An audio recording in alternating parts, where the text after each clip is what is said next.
So with that as a backdrop, I'll turn it over to Lana to take us through the State of the Economy presentation.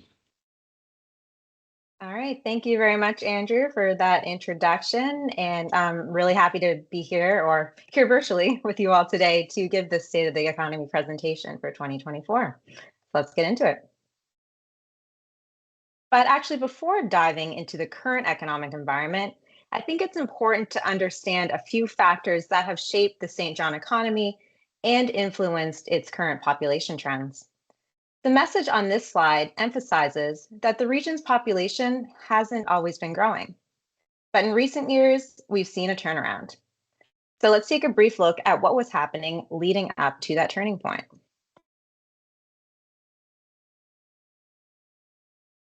Historically, St. John's economy was driven by its role as a strategic year-round port, shipbuilding powerhouse, and manufacturing hub. However, these drivers weakened over time, leading to tough economic circumstances that accumulated in the 1990s to early 2000s. Several business closures and relocations occurred during that period. A few key ones include NBTEL, St. John Shipbuilding and Dry Dock, as well as Labatt Brewery. The shutdowns had a negative impact on population and employment. Total employment fell almost 5% from 1991 to 2001. The region lost about 320 people annually over that decade. In 2001, total population reached a low of 126,000.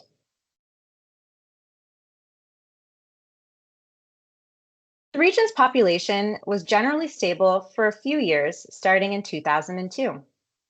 By 2006, the region's population was about 10% larger than it was in 1971. But during that time, the population of the central city dropped by almost 24%. This wasn't a phenomenon that was happening everywhere. For example, the Moncton region and its central city both grew over this period. The business closures that I mentioned in the previous slide certainly played a role in migration away from St. John's core. This hollowing out created multiple challenges, such as divestment in infrastructure, fiscal strain on the local government, and concentrated poverty. The city of St. John had the highest rate of low after-tax income among New Brunswick cities by 2006. So here's where the population tide started to turn. The St. John region began experiencing small but sustained annual population growth in 2016. Positive industry developments emerged around this time. For example, the Port St. John expansion launched in 2016. Also, the ICT and health and life sciences sectors were strengthening. The region's total number of jobs grew 4% in 2019 compared to 2016. Median incomes rose 5% from 2017 to 2019. However, the St. John economy still needs some improvement. As of 2022, its median income is the second lowest among Atlantic urban areas. And unfortunately, the region's job and income gains did not lead to overall economic growth during this period.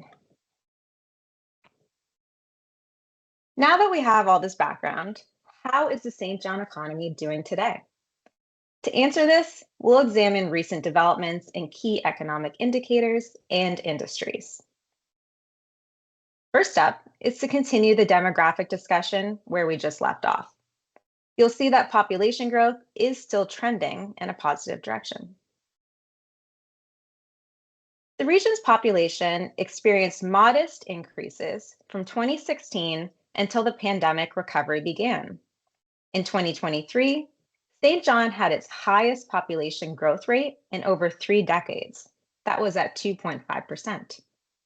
The population reached a record high that year of 139,000. And it's not just that the number of people is growing, the region's population is also getting younger. For the first time since at least 2001, the average age in the region declined. It now stands at 43 years old. Quarterly data show that provincial population gains have remained relatively strong through 2024, although growth is noticeably slowing in the final quarter of the year. Looking ahead, growth in the province and region is expected to continue slowing while still being positive. And this slowdown is not unique to the area. It's part of a nationwide trend. In October, the Government of Canada set declining permanent resident targets for the next 3 years. It also plans to reduce temporary residents to 5% of the national population by 2026. So what components are behind St. John's recent and strong population growth? Over the last few years, 3 forces have been driving the demographic gains: immigration, non-permanent residents, and interprovincial migration. In 2023, immigration led the way, adding about 1,700 people to St. John. About 16% of immigrants to New Brunswick in 2023 settled in St. John. Non-permanent residents, including international students and temporary workers, also surged in 2023. However, both components are set to soften due to the federal policy shifts I just mentioned in the last slide. The region's post-secondary institutions are quite concerned about declining international student enrollment. Interprovincial migration slowed regionally and provincially in 2023. We don't have the regional data for 2024 just yet, but it slowed again last year at the provincial level. This slowing trend will likely continue into 2025. Fewer job vacancies in the province and reduced remote work opportunities everywhere make New Brunswick less of a draw. Now let's take a look at the 3 components that are contributing to a bigger population to see how they're also making the population younger. Most international and interprovincial migrants relocating to St. John are of the core working age, which is 15 to 64 years old. In fact, growth in working age immigrants and non-permanent residents accelerated in 2023. This chart clearly shows an increase in the number of immigrant children coming with their families. And although it's much less noticeable, there is a slight rise in the 0 to 14 age group for the other 2 components as well. Few seniors are moving to the region. The number of seniors moving here from outside the province in 2023 was smaller than in 2022. So without attracting newcomers, the region's average age would certainly creep back up again. We need to keep bringing more workers into the labor market to replace a growing number of retirees. A rising population is increasing the labor force and expanding employment. With that in mind, let's take a closer look at what's happening in St. John's job market. In 2023, the number of jobs in St. John rose by 3.2%, reaching nearly 68,000. Employment levels are now above what they were in 2019. While this job growth is solid, the key question is whether it's keeping pace with strong population growth. To answer this, we can compare total employment with the working age population, the 2 lines you can see here in the chart. From July 2023 to June 2024, monthly job growth generally outpaced working age population growth. That peak in the employment line occurred last May. And since then, total employment has been declining, while the working age population continues to rise. This tells us that job growth is no longer keeping pace with population growth. Labor demand is easing in St. John and across the country as high interest rates weigh on economic activity. Employment is expected to expand at a slower rate in 2025 than in 2024 because weaker population growth will limit spending growth. Although more interest rate cuts are expected this year, they likely will not be enough to offset the population effect. Over 80% of Saint John workers are in the services sector as of 2023. Wholesale and retail, along with healthcare, are the biggest service industries. That leaves about 20% of total workers in the goods producing sector. Construction is the largest goods employer in Saint John. You can see in the chart that most key industries experienced job growth in 2024 up to November. Manufacturing and healthcare are the fastest growing out of all industries in the region. Employers relying on immigrants or temporary workers may face weaker job growth in 2025 due to difficulties filling positions. This includes many lower wage and seasonal industries. Lower consumer spending, driven by lower population growth, will also limit business expansion. A few industries most affected by the federal immigration policy shift include construction, transportation, retail, and hospitality. Although the job market is softening, demand for new talent remains pretty high. We need people to fill the gaps left by retirees and reduce long-standing labor shortages.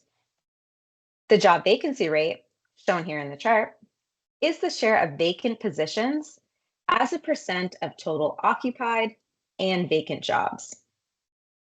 The vacancy rate reached a peak of 4.4% in the third quarter of 2021. It then trended downward as more temporary and permanent workers came to the region. In 2024 Q2, it dipped below pre-pandemic levels to land at 2.6%. The rate then remained the same in the following quarter. The all-industry vacancy rate is expected to keep declining in the near term as businesses scale back hiring. However, labor shortages are still elevated in certain industries. We especially see this in construction and healthcare province-wide. Inflation and wage growth have tracked very close to one another since the depths of the pandemic in 2020. This indicates that consumer purchasing power hasn't improved much during the recovery. Average wage growth spiked in 2022 when inflation and labor shortages were particularly high. Both have since cooled, resulting in lower wage growth in 2023. The region's average hourly wage reached $29.16 in 2023, which was above the provincial average of $28.74. Provincial wages outpaced inflation in 2023, unlike Saint John, which you can see in the chart. In 2024, New Brunswick's real average wage rose 1% up to October. Wage growth is expected to moderate in the coming months, given cooling labor demand. Businesses may also have less capacity to raise pay as they continue to face relatively high borrowing costs in a sluggish and very uncertain economy. As we just discussed, population growth has significant effects on the labor market. It's also shaping trends in investment and housing markets as well. This next section will show that while investment activity is strong, housing supply is struggling to keep up with demand. The Atlantic Economic Council tracks major investment projects in the Atlantic provinces. This includes capital investments of at least $25 million. Investment in Saint John has been rising steadily since the pandemic. The expected decline of 3% in 2024 is due to the Irving refinery turnaround being a smaller investment than in the last couple years. The total investment expected in 2024 is over $660 million, the second highest year on record. The housing and education sectors are experiencing the greatest investment dollar growth within the region. New residential supply will continue coming online to house a growing population. Spending on major housing projects is projected to reach about $80 million in 2024, which is nearly double the 2023 level. Also, I should emphasize that there are a lot of other housing projects under 25 million that don't get captured in these numbers. While many housing projects are underway, current supply still falls short of demand. St. John housing starts dropped 11% in 2023, despite robust population growth. Construction did pick up quite a bit in 2024. Housing starts rose 48% to November, reaching a total of over 700 units. Yet, even this acceleration is not enough. Recent population growth suggests a need for 1,000 to 1,500 units annually. This means we needed at least another 300 in the last month of 2024. This year, the range likely won't be as high with less people moving to the region. Construction is being constrained by factors like high interest rates, high building material costs, and labor shortages. Declining interest rates should help boost starts in 2025, as long as companies can find the workers they need to expand activity. Home ownership and rental costs play a major role in relocation decisions. Resale housing prices in New Brunswick cities were fairly stable from 2009 until the pandemic. They began rising sharply in 2020 thanks to many factors, like in-migration, low mortgage rates, along with building supply and worker shortages. The single family home price in St. John increased over 70% from November 2020 to November 2024. In 2024 alone, the resale price climbed 7.8% up to November. It reached a high in that month of $350,000. Even with these increases, St. John remains more affordable than most Canadian cities. Its average resale price is currently 6% below Moncton's and 37% lower than in Halifax. Housing affordability is expected to be a challenge for the foreseeable future. Declining mortgage rates will likely fuel ownership demand, putting upward pressure on prices. Also, new housing stock is becoming more expensive as construction costs continue to grow. St. John's apartment vacancy rate consistently declined from 2013 until end of 2022. In 2020, the rate dropped to 3%, a threshold often considered a tight rental market. Last year, the overall vacancy rate edged back above this mark. It reached 3.9%. This improvement was partly due to a surge in rental construction. Apartment completions were up over 140% year to date in October. Now, that being said, the improvement is mostly in newer, higher priced units. More affordable units remain very hard to find. And that's a key reason why St. John's average rent rose 9.9% in 2024, exceeding $1,100 a month. On the positive side, a couple factors could improve overall availability in the near future. The newcomer policy changes should reduce some pressure because most new residents start as renters and temporary residents are typically renters. Also, further interest rate cuts may help transition some more renters into homeownership. In the labor market section, we identified which industries are driving employment in St. John. The next few slides will dive deeper into recent developments within a few key sectors. The Port of St. John was the only port nationwide with container cargo growth in 2023. Over 150,000 TEUs passed through the port, a big jump from under 87,000 2 years prior. This recent growth was supported by a $205 million modernization project, which was completed in January 2024. Port Saint John continues to enhance its operational capacity and efficiency. Additional upgrades will boost container capacity to 800,000 TEUs annually by end of 2025. But it may take a bit longer to achieve that number in actual handled cargo. Currently, the port is working on adding 2 new cranes. They'll become operational this year and will bring the total number of cranes to 6, the highest in history. The port is a critical component of the region's growing logistics sector. This sector added 680 new jobs from 2018 to 2023. Tourism is an important part of the region's overall economic prosperity.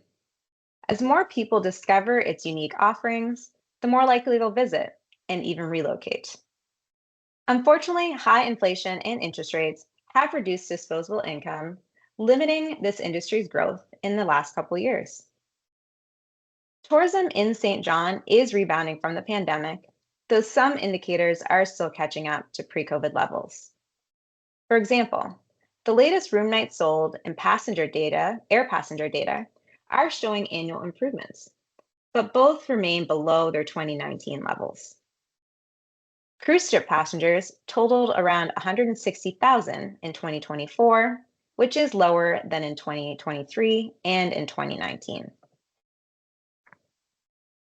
The healthcare industry is different from the other ones in this section because it's primarily government funded.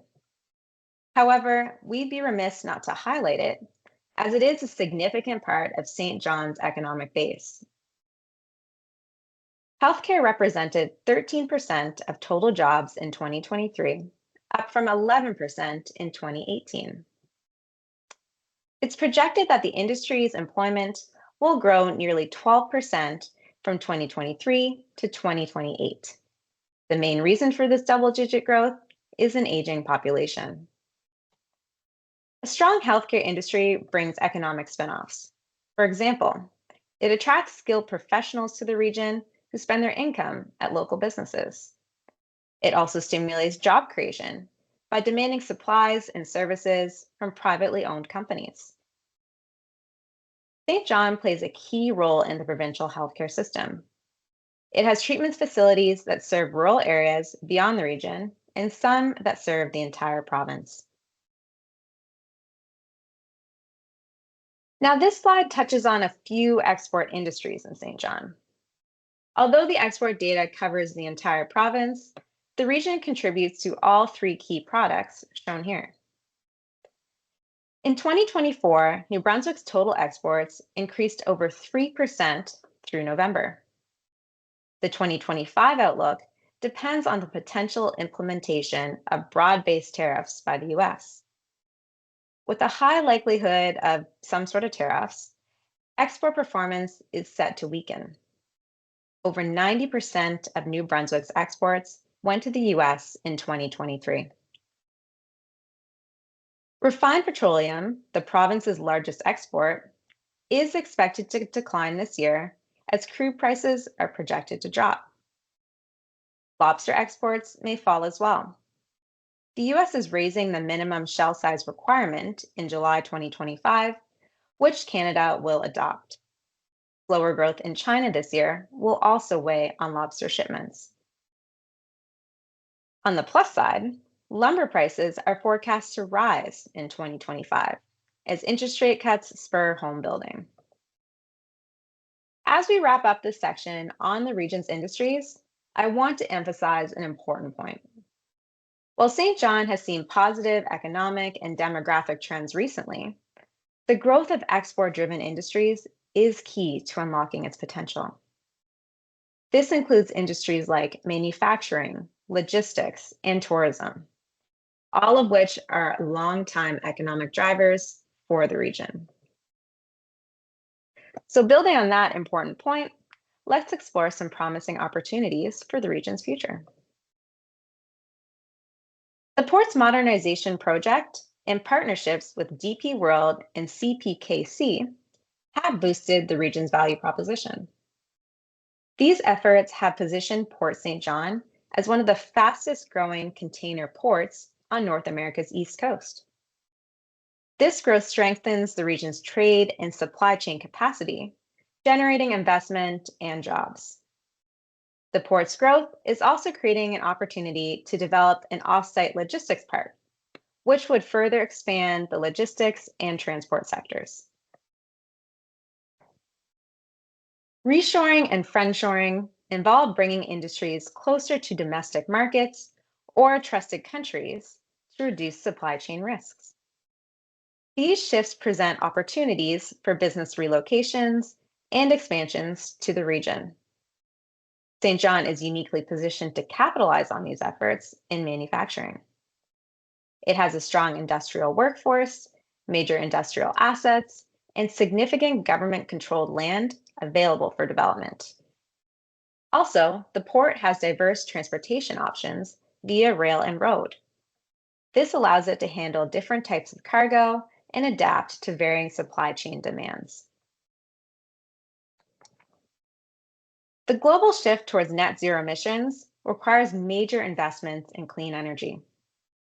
This transition presents great potential for St. John, as it already has a strong energy sector and workforce.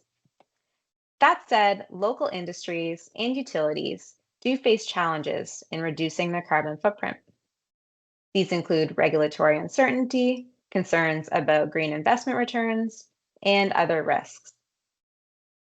Two key areas of opportunity are batteries and hydrogen. The region is well suited for battery manufacturing. It has many advantages, such as a robust chemical supply chain and access to Class 1 railways. Additionally, St. John has been identified as one of the province's two hydrogen hubs, the other one being Belledune. The many challenges within Canada's healthcare system create potential for economic opportunities. St. John's new Health and Technology Innovation District is poised to become a leader in developing healthcare solutions. Investments in this district and UNB's Integrated Health Initiative could turn healthcare into an economic export for the region, especially in professional services and technology. So after extended periods of struggle, we can see that St. John is experiencing some resurgence. To keep the momentum going, it's important to build on assets that the region has, find solutions to ongoing challenges, and capitalize on growth opportunities. Let's now end this presentation with just a quick summary of a few key takeaways. First and foremost, St. John needs immigration as well as other newcomers to sustain labor force and population growth. Population growth has been strong recently. However, the region must improve its economic growth. Expanding export sectors is key to unlocking future potential. And finally, as shown in the last section, St. John is full of economic opportunities waiting to be seized. And that's all I have for today. So thank you very much.